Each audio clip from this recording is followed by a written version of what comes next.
अस्सलाम वालेकुम व रहमतुल्लाहि व बरकातुहू। वालेकुम अस्सलाम व रहमतुल्लाहि व बरकातुहू। आपकी मोहब्बतों को मेरा सलाम, सरजमीन बिहार को मेरा सलाम। दोस्तों, आज की ये शाम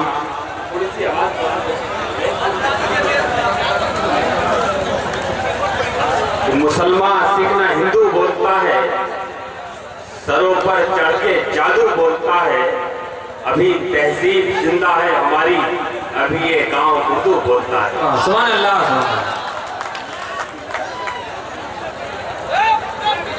दोस्तों, आपकी सरजमीन में तमाम शोरा की आमद और आपकी बेपनाह मोहब्बतें यकीनन आपका सब्र, आपकी समाज में काबिल एहतराम है। लेकिन जिस अज़ियत और जिस तकलीफ से यहाँ तक हम लोग पहुँचे हैं, तो उस हवाले से किसी शायर ने कहा था कि इन्हीं पत्थरों पे चल के अगर आ सको तो आओ, मेरे घर के रास्ते में कोई कहकशा नहीं है। यकीनन ये आपकी अदब नवाजी है, ये आपकी मोहब्बत है, ये आपकी उर्दू नवाजी है कि हिंदुस्तान के कोने कोने से तमाम शोरा इकराम आपके बिहार में, आपके खंगोरा, कटरा, मुजफ्फरपुर, बिहार। दोस्तों, बिहार के बारे में जब कोई बात आती है तो मैं बिहार से काफी करीब रहा, क्योंकि मैं 17 साल से मुंबई शहर में रहता हूँ। लेकिन बिहार की अजमत से मैं वाकिफ हूँ, क्योंकि हिंदुस्तान में अगर सबसे ज्यादा IAS और IPS हिंदुस्तान को किसी ने दिए हैं तो सरजमीन बिहार ने दिए हैं। मुझे नाज है इस सरजमीन पर कि दुनिया के तमाम लोग इसे बहुत पीछे ले जाना चाहते हैं, लेकिन आप लोगों ने अपनी मेहनत से, अपनी काबिलियत से पूरे हिंदुस्तान के सीने पर ये लिख दिया कि बिहार न कि सिर्फ पिछड़ा है, बल्कि बिहार। और दूसरी बात, बिहार में तमाम उलमाए किराम, तमाम शोरा इकराम, बिहार अपनी ताकत पर, अपनी सलाहियत पर जो मुकाबला करता है। और अभी कुछ वक्त पहले जो तमाम हिंदुस्तान में तरह तरह की आवाजें आ रही थी, तरह तरह के इल्जाम लगाए जा रहे थे, अहलियाने बिहार ने पूरे हिंदुस्तान को साबित कर दिया कि अगर हम एक हो सकते हैं तो पूरा हिंदुस्तान को एक हो जाना चाहिए। यकीनन मैं आपकी एक कहती को सलाम करता हूँ, आपकी फिक्र को सलाम करता हूँ कि जब बुरा वक्त आया तो तमाम हिंदुस्तान में ना कि सिर्फ IAS IPS, तमाम सरहदों पर सर कटाने वाले लोग भी बिहार में बड़े तादाद में पाए जाते हैं। लेकिन बिहार की तहजीब भी पूरी हिंदुस्तान में है। मुंबई में कुछ सरफेरे लोगों ने कुछ गुस्ताखियां इस तरह की, लेकिन उन्हें जब ये एहसास हुआ कि अगर महाराष्ट्र से, मुंबई से बिहार के लोग चले गए तो यकीनन हम मुंबई को नहीं चला सकते, क्योंकि मुंबई की रफ्तार में, मुंबई की तहजीब में, अगर मुंबई को चलाने में महाराष्ट्र का जितना किरदार है, बिहार का भी उतना ही बड़ा किरदार है। क्योंकि मेहनत कश, अगर हिंदुस्तान में सबसे ज्यादा मेहनत कश लोग पाए जाते हैं तो बिहार के लोग पाए जाते हैं। तो मैं सलाम करता हूँ आपको, आपकी समाजों को, आपकी ताकत को, आपकी यकजहती को, और ना कि सिर्फ इस हवाले से बड़े बड़े उलमाए किराम, अल्लाह वाले इस सरजमीन ने दिए हैं। मैं अभी रास्ते से जब मुजफ्फरपुर से यहाँ के लिए निकला, 7 घंटे तो ट्रेन लेट हुई। जितने बेताब आते हमसे मिलने के लिए, हम भी आपसे मिलने के लिए उतने ही बेताब थे। लेकिन जब मैं रास्ते से यहाँ तक आया और मैंने रास्तों का जो हाल देखा है, तो मैं उस हाल को शायरी में बयान करता हूँ कि दिन भर तो सर पे खाक उड़ाती रही सड़क, दिन भर तो सर पे खाक उड़ाती रही सड़क, और शब को चांदनी में नहाती रही सड़क। हेलो, हर कोई रोबी MP अर्जुन राय सीतामढ़ी पूर्व प्रधानमंत्री अभी आ चुके हैं। ऊपर आए, ऊपर की स्टेज पे उनको लेके आए। दोस्तों आप अपनी मोहब्बत में कभी कभी न करें। हमारे दोनों आ चुके हैं, तो जोरदार तालियों से इस्तकबाल करें। यहाँ से एक लम्हा भी हम जाया नहीं करेंगे। नमस्कार।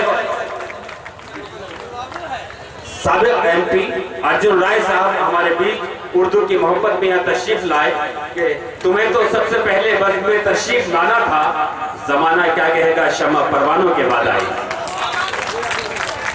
और आपका इंतजार इस तरह भी था कि ये कह के कि हम दिल को बहला रहे हैं, वो अब आ रहे हैं, वो अब आ रहे हैं। तमन्ना का इजहार करने से पहले पसीना पसीना हुए जा रहे हैं। दोस्तों यकीनन ये मुशायरा JK मीडिया पर दिखाया जाएगा। पूरी दुनिया आपकी तहजीब को देखेगी, इस मुशायरे को देखेगी, आपकी शक्ल सवाल को देखेगी, तमाम शोरा के कलाम को सुनेगी। और ये मुशायरा पूरी दुनिया में इंशाल्लाह 2 दिन के बाद इसको YouTube पर आप सुन सकते हैं। दूसरी एक बात, जैसे मैं वो शेर पढ़ रहा था कि दिन भर तो सर पे खाक उड़ाती रही सड़क और शक को चांदनी में नहाती रही सड़क। हर कोई रोता हुआ इसको गुजर गया, छाती के घाव सबको दिखाती रही सड़क। न जाने कितने नेता इस रास्ते से वोट लेने के लिए गुजरे होंगे, लेकिन उनके सीनों में कभी इस बात का एहसास नहीं होगा कि यहाँ के लोग जो हमें MLA बनाते हैं, जो हमें MP बनाते हैं, उनके पास बाकायदा सरकारी फंड आता है।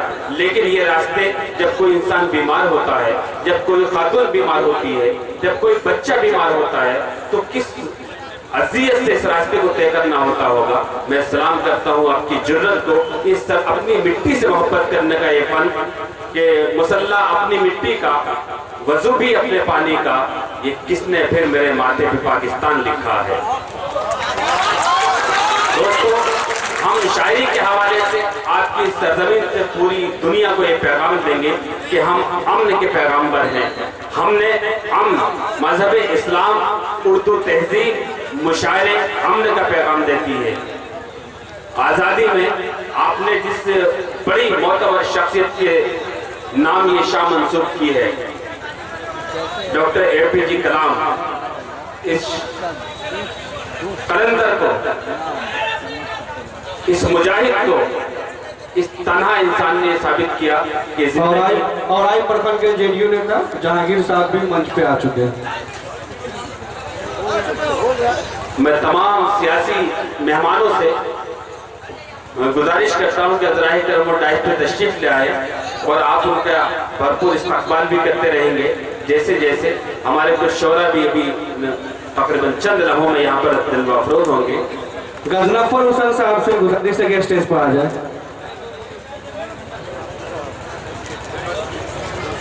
मुझे खबर मिली कि थोड़ी देर पहले आपकी बेताबी ने बड़ी हलचल मचा दी थी। दोस्तों यही पहचान है आपकी।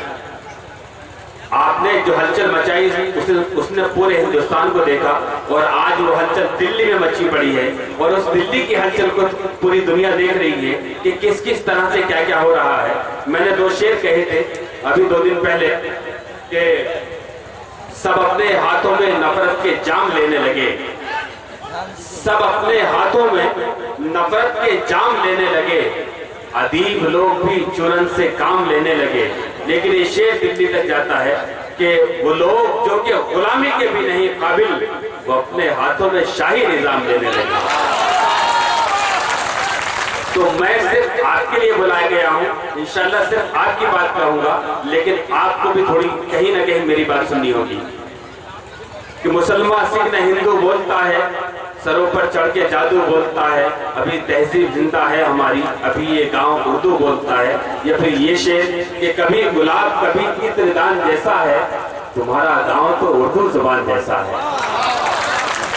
वो करे बात तो हर लफ्ज़ से खुशबू आए, ऐसी बोली वही बोले जिसे उर्दू आए। दोस्तों ये उर्दू की तहजीब जिसने आज़ादी में बड़े कारनामे अंजाम दिए, उर्दू तहजीब के हवाले से, उर्दू के शोरा के हवाले से हम अपनी तारीख को भी याद करें कि हिंदुस्तान की तारीख में मौलाना अबुल कलाम आज़ाद, मौलाना मोहम्मद अली जौहर, जिनका एक शेर पूरी दुनिया में सादिक आता है कि कत्ले हुसैन असल में मर्ग यजीद है, इस्लाम जिंदा होता है हर करबला के बाद। अल्लामा शिबली नौमानी, मौलाना हसरत मोहानी, ऐसे तमाम किरदार हैं कि इस सरजमी में खून हमारा भी दफन है। ये बात कोई बाइस तहकीर तो नहीं, क्यों हमसे कर रहे हो वतन छोड़ने की बात, भारत किसी के बाप की जागीर तो नहीं। हमें नाज है कि हम हिंदुस्तानी हैं और हमने ही हिंदुस्तान की तारीफ में कहा था, सारे जहां से अच्छा हिंदुस्तान हमारा, हम बुलबुले हैं इसके ये गुलसिता हमारा। ए सरजमीने गंगा वो दिन है याद तुझको, उतरा तेरे किनारे जब कारवां हमारा। दोस्तों, मुझ पर जितनी जिम्मेदारी है, शोरा पर जितनी जिम्मेदारी है, इस मुशायरे की कामयाबी की जिम्मेदारी उससे ज्यादा आप लोगों पर है। और आप अपनी मोहब्बत, अपनी मेहनत, अपनी दादो तहसीन से शोरा इकराम को, क्योंकि ये आपके मेहमान हैं, आप मेजबान हैं। एक शेर मुझे और याद आया कि हमारे घर में मेहमानों की नाकदरी नहीं होती, हमारे घर में मेहमानों की नाकदरी नहीं होती, हमारा सिलसिला अय्यूब अंसारी से मिलता है। हाज़रीन, वो तमाम चीज़ें जैसे जैसे मुझे याद आएंगी इंशाअल्लाह मैं आपके साथ जुड़ता रहूँगा। उर्दू की तारीख में बहुत सारी बातें हैं, तमाम फिल्मी शोरा ने भी उर्दू के हवाले से, आज मैं जब सफ़र में था तो कुछ लोगों ने अजीब से सवाल। हेलो, जिला परिषद मोहम्मद लाल बाबू और गुलाम असगर साहब दोनों स्टेज पर आए। नहीं, ये काम में ज़रूरी है, नमक हराम की मजबूरियां भी होती, नमक हलाल की मजबूरियां भी होती हैं। दोस्तों, ये तमाम किरदार होते हैं, तमाम किरदार जब एक साथ जमा होते हैं तो मुशायरा होता है। किसी का माली ताउन होता है, किसी का ज़ाती ताउन होता है, सबसे बड़ा ताउन आप लोगों का होता है। ये तमाम किरदार आप लोगों के लिए बनाया गया है। आप तमाम दूर दराज से जो अपना वक्त निकाल के यहाँ पर आए हैं, मैं उस कुर्बानी को, इस उर्दू की मोहब्बत में जो आपने वक्त निकाल कर यहाँ तशरीफ लाए हैं, मैं आपके इस जज्बे को सलाम करता हूँ। आइए, ताखिर पहले काफी हो चुकी है। फैज ने कहा था कि गुलों में रंग भरे बादलों बहार चले। हेलो, एहतशाम अहमद कादरी साहब मंच पे आए। भाई, अगर आपके पास फहरिस्त और कुछ मेहमान आ चुके हैं तो मैं चाहूँगा कि तमाम उन लोगों को डाइस पे बुला लिया जाए ताकि वो डाइस की जीरत बन सके। जिला परिषद रिजवान मोहम्मद शाह काटी वो भी स्टेज पे आ जाए।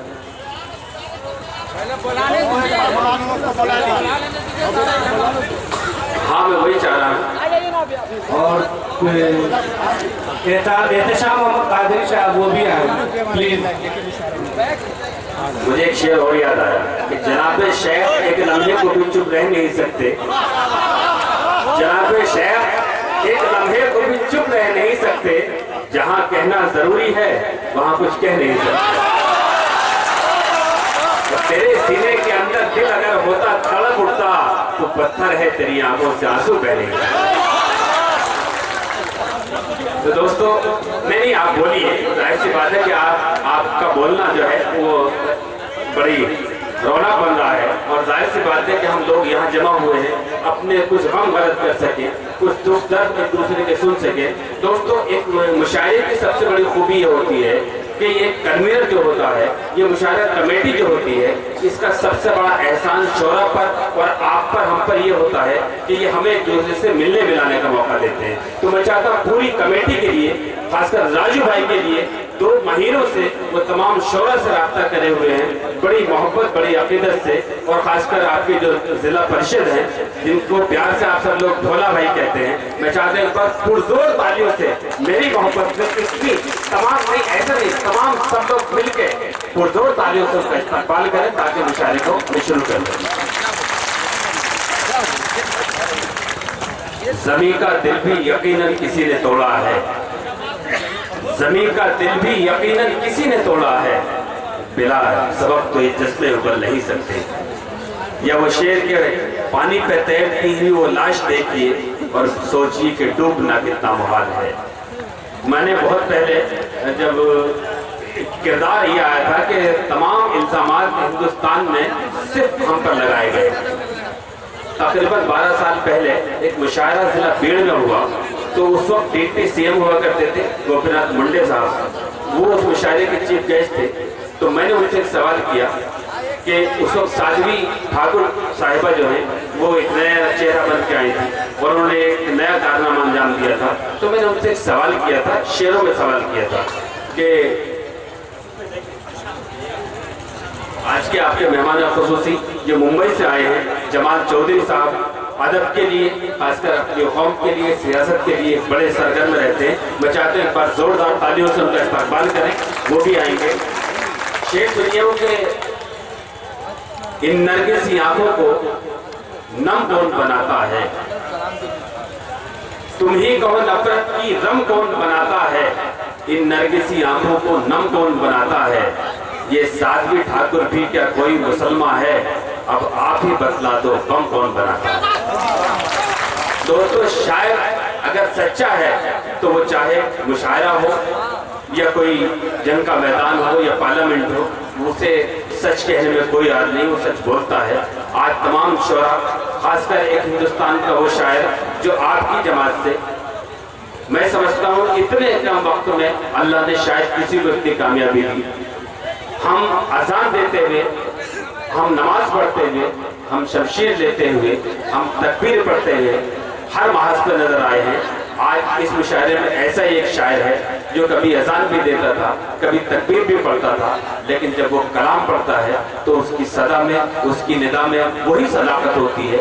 आप उन्हें महसूस फरमाएंगे। जनाब असद बस्तवी सोशल मीडिया के हवाले से मुशायरों की जीनत और मुशायरों में इनकलाबी, हमें बहुत मुसीबत थी, एक तकलीफ ये थी कि हमारे पुराने अजदाद के बाद, अल्लामा शिबली नवानी के बाद, मौलाना अबुल कलाम आज़ाद के बाद, मौलाना मोहम्मद अली जौहर के बाद, मौलाना हजरत मोहानी के बाद कोई मजहबी शायर दस्तयाब नहीं था।